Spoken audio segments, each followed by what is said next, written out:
Illustration. A man fires a bullet against a wall. This is the wall. And this man fired the bullet.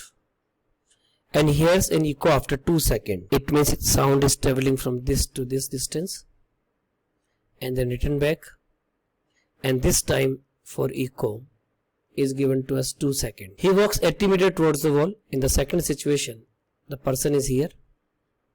And this distance is given to us 80 meters. And fires bullet such that he hears echo after 1 second. It means sound is taking this echo.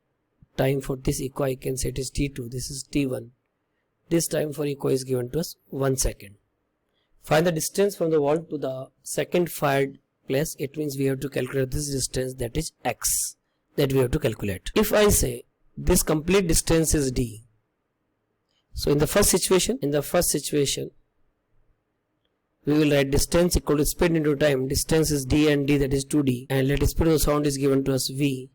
And time for the echo is given to us 2. From this we can write d equal to v or v equal to d. In second situation, again distance is given by x plus x is 2x.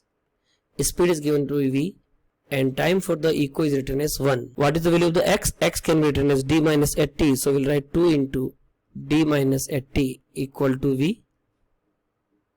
And v is basically d from this equation first. So we will say this is equation number 1. So we'll write it is d. Further we'll solve 2d minus 80 into 2 is 160 equal to d. So further we will solve, we will get d equal to 160 meter. But we have to calculate the value of the x. So value of the x will be written as x is given by d minus 80. d is 160 minus 80. So 160 minus 80 is given to us 80 meter. So right answer of the problem will be 80 meter.